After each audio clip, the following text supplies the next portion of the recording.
dapat ilmu baru nih ya. Ada sedekah mentok, ada orang sudah mentok baru sedekah gitu ya. Ya, jadi saya berikan rumusan Qur'annya. Sebetulnya itu standar.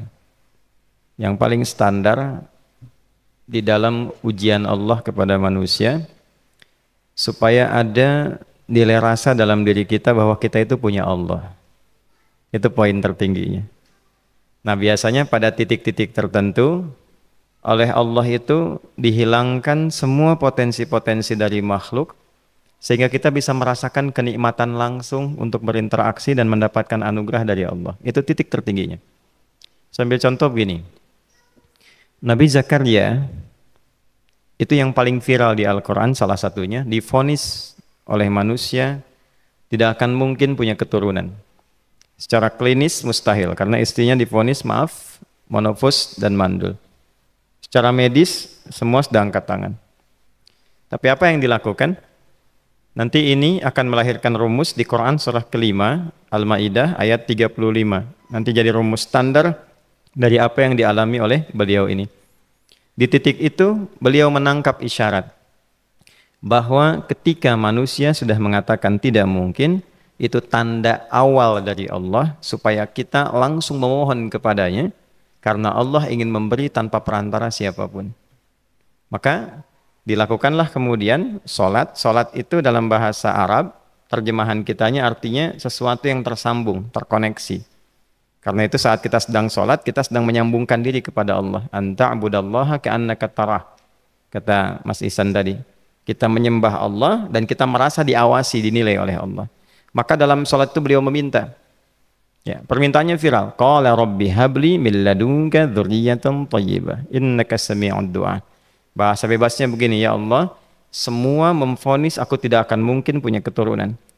Sekarang aku memohon kepadamu saja yang tidak punya batas dalam pemberian. Nah, sebelum ke sedekah dengan harta, Allah mengajarkan dulu sedekahlah dengan tubuh kita. Karena tidak semua orang boleh jadi memiliki harta, tapi semua orang punya potensi untuk menggerakkan tenaganya untuk meminta. Oleh karena itu diletakkan sebelum harta itu sholat. Kenapa rukun Islam yang kedua sholat, selanjutnya zakat? Karena tidak semua orang bisa mengeluarkan harta. Kalau tidak ada satu pun mentok di harta, maka gunakan tubuh kita untuk menunaikan sholat. Itu rumus Nabi Zakaria. Maka beliau tunaikan di mihrabnya Maryam, minta ke Allah. Rumus kedua, sebut nama Allah, Asmaul Husna, sesuai kebutuhan kita. Jadi nggak harus 99. Misal, ini mau menuntut ilmu, sekolah, sebut ya Allah ya Alim, pemilik ilmu. Ada persoalan rizki yang ingin kita dapatkan, ya Allah ya Razak. Ada proyek, ada kegiatan yang kira-kira tantangannya tidak mudah, ya Allah ya Al-Fattah. Ini beliau minta karena divonis tidak mungkin, maka meminta kepada Allah dengan nama pemberian tanpa batas, namanya Wahhab.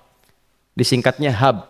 Rabbi habli, ya Allah yang tak punya batas dalam pemberian, mereka memvonis aku punya batasan, maka mohon anugerahkan darimu saja.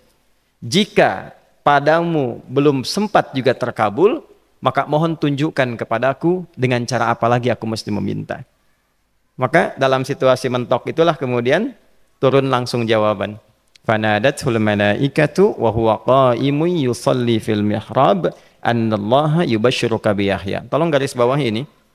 Orang-orang yang langsung memiliki kesadaran saat di titik paling krusial, terendah, dan kita merasa tidak punya apa-apa, lalu ada kesadaran kita punya Allah dan meminta, itu seketika nggak ada sekat. Langsung dijawab. Seketika. Nah, karena itu biasanya di momen tertentu setiap kita itu pasti mengalami peristiwa itu, apapun bentuknya. Nah itu kalau sudah sampai ke situ itu kode. Jadi di Islam tuh nggak ada pesimis, ya tidak ada pesimis, dan jangan pernah melarutkan diri pada sebuah vonis sudah ini nggak mungkin, nggak akan dikabulkan. Nah itu jebakan setan. Karena declare pertama iblis ketika melakukan kesalahan itu kalimatnya jelas. Ana khairum minhu khalaqtani min narin wa khalaqtahu ya min tin. Saya lebih hebat, lebih bagus. Allah nggak mungkin ada ampunan lagi. Jadi diteruskan kesimpulan ini karena nggak mungkin katanya diampuni, ya sudah bermaksiat saja. Karena nggak mungkin dikabul, ya sudah pesimis saja. Padahal di titik itu Allah sedang membuka. Temukan kata itu, temukan hubungan itu, minta itu tanpa sekat. Maka seketika malaikat turun menyampaikan, doamu dijawab. Itu sedang berdiri, baru selesai doa, belum selesai sholat, belum salam. Turun malaikat mengatakan, Allah kasih kabar, kamu akan punya anak, langsung namanya dari Allah Yahya. Jadi Yahya itu pemberian Allah. Ya, pemberian Allah. Yahya artinya hidup. Yang mustahil menurut manusia, lahir seorang bayi dari rahim perempuan yang divonis menopause dan mandul, kata Allah, jadi dan hidup. Nah, rumus itu nanti terus dialami oleh para nabi, puncaknya di era Nabi Muhammad SAW, nanti melahirkan panduan di Quran surah 5 ayat 35.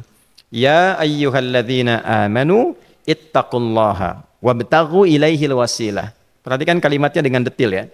Hei semua orang yang masih merasa punya iman. Tuh iman kita disentuh. Jadi kalau mengalami persoalan di titik nadir, terendah, itu yang disoal oleh Allah imannya dulu. Kamu masih punya iman nggak? Orang beriman nggak mungkin pesimis. Orang beriman nggak akan putus asa. Orang beriman nggak akan bunuh diri. Imannya ditanya dulu. Katanya kau beriman, iman kamu di mana? Kalau masih punya iman, kata Allah, ini ujian dari saya supaya kamu nyebut saya. Katanya ingin mendekat, kata Allah kan? Ittaqullah. Nah ini rumusnya. Wabtaghu ilaihil wasilah. Kalau engkau pengen cepat dapat solusi, maka aku berikan perangkat untuk cepat mengabulkan doamu itu. Perangkat itulah disebut dengan takwa. Nah, takwa itu ada urutan 240 kali disebutkan dalam Al-Quran, dibagi pada 3 segmen. Segmen ibadah ritual, segmen ibadah sosial, satu lagi segmen rumah tangga. Ya, karena itu tinggal cari aja di ibadah ritual, misalnya sholat. Bangun tahajud malam, minta sama Allah, dekatkan diri kita. Salah satu kasusnya Nabi Zakaria. Ya, itu poin yang pertama. Yang kedua nanti ada maliyah sosial, itu yang tadi dipraktikkan, sedekah dengan harta. Ya, tidak harus banyak, yang penting Allah minta apa, ikhtiarkan, nggak akan dilihat berapapun nilainya. Yang dilihat itu ada nggak kemampuan mengimplementasikan imannya, itu poinnya.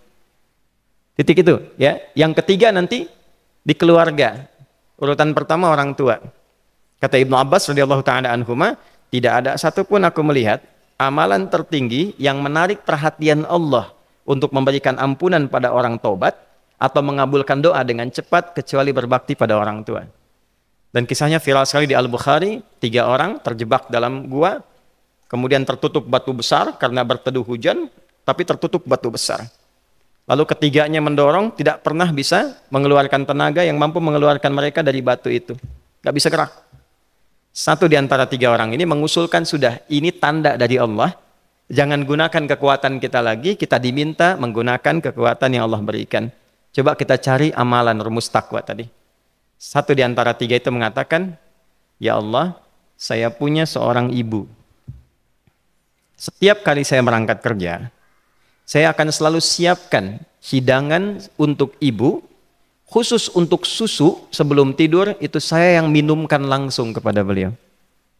Itu berlanjut selama hidup saya seperti yang kau ketahui. Satu kali, saya pulang dari kantor, dari pekerjaan, ibu saya sudah tertidur. Sementara susu belum diminum. Dan kami putuskan tidak ada yang berani menyentuh susu dan minuman makanan kecuali ibu terlebih dahulu. Maka saya putuskan memegang nampan susu di samping ibu yang tertidur dan menunggu beliau bangun. Tiba beliau bangun tengah malam, saya berikan susunya tanpa saya katakan saya telah menunggu cukup lama untuk memberikan susu itu. Ibunya nggak dibangunkan, dibiarkan istirahat dengan nyaman, begitu bangun diberikan susu tanpa komen sedikit pun. Nggak bilang, mas betulnya udah lama tadi nungguin deh. Langsung diberikan. Seketika ibu senang istirahat dan lalu mengatakan pria ini, ya Allah, jika engkau ridha dengan amalku ini, maka mohon bebaskan kami dari kungkungan batu ini. Lalu ketiganya berikhtiar mendorong, yang tadinya tidak punya kekuatan, seketika batu itu menggelinding dan membebaskan 3 orang itu. Nah itu persegi dalil yang sebetulnya jadi pedoman hidup. Dalil itu kan pedoman bahasa Arabnya. Pedoman berkehidupan. Kita di Islam itu lengkap. Jadi kalau kita mengalami kasus itu dimanapun, ya, baik di kedudukan, di usaha, di pengetahuan, sudah mau ngapalin mentok, gitu ya, itu ujian.